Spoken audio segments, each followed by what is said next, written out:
Au cœur du Massachusetts, le campus de Holyoke, une université comme on n'en fait pas en France. Ici, les 2200 étudiants sont des étudiantes. Patricia Vandenberg est directrice de la communication. Elle nous explique pourquoi Holyoke est un élément à part dans le paysage universitaire américain. How would you describe Mount Holyoke College? Mount Holyoke is an incredibly special place. It's the oldest women's college in the world. It was founded in 1837 as the first of the Seven Sisters. The Seven Sisters were the female equivalent to what is now the male Ivy League, although the male Ivy League has gone co-ed, and 5 of the sisters have remained single-sex. And from the very beginnings of this college, our founder, Mary Lyons, said to the women who went here, "Go where no one else will go, do what no one else will do."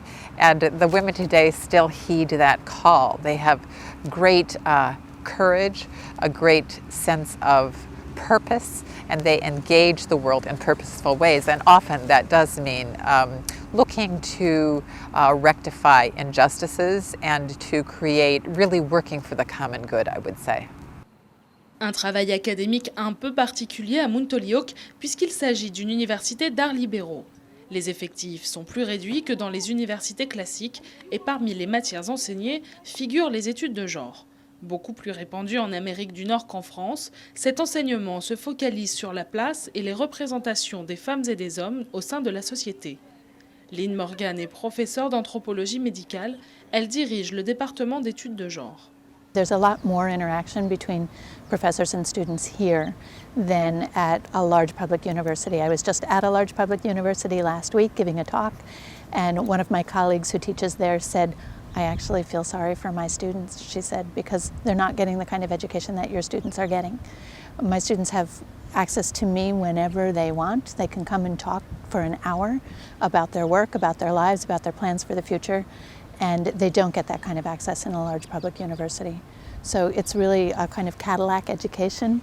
It's an education where they really have the opportunity to get to know their professors both inside and outside of the classroom.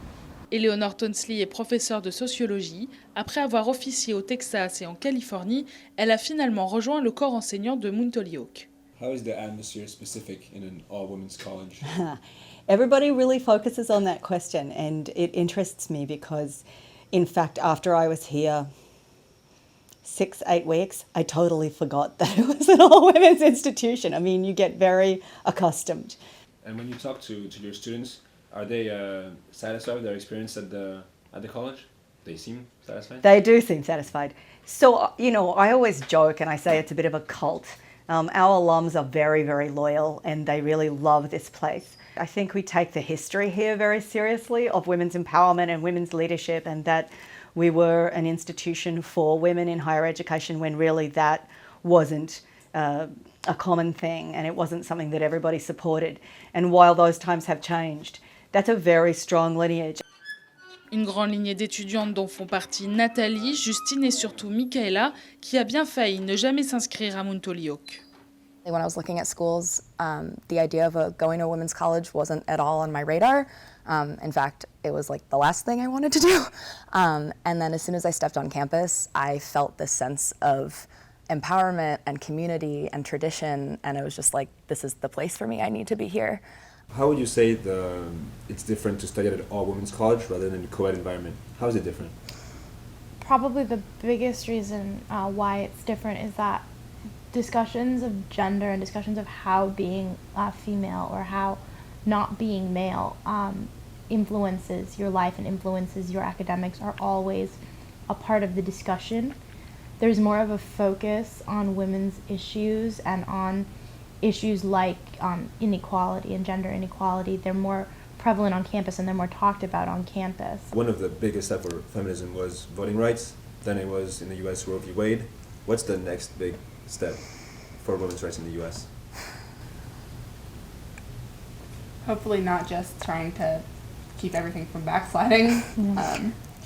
I don't know that it's so much like one big right per se, but just a general understanding that women are no less than men and that there shouldn't be such a thing as women's rights, it's just human rights. I know personally, like, I have some plans to move to Canada if things don't go in the direction that I want, because, and like, that might be crazy and radical, but I don't know that I want to be living in a country where, as a woman, my rights are just not there. And I don't think I'm the only person that feels that way. I know I'm a little radical, but like, I mean, I don't think I'm the only person that's going to move to Canada if things keep going in the direction that they're going. I'm looking very seriously into graduate school in the United Kingdom, very seriously. And I'm pretty sure that if you check back in with me in about 5 to 10 years, I'll probably be happy in the United Kingdom. En attendant l'apogée d'une égalité femmes-hommes digne de ce nom, Mount Holyoke reste donc un campus exclusivement féminin et aussi largement féministe. Si le débat sur un éventuel basculement de l'université vers la mixité ressurgit de temps à autre, pour le moment, les garçons n'ont toujours pas le droit de s'inscrire dans cette faculté créée par des femmes pour des femmes.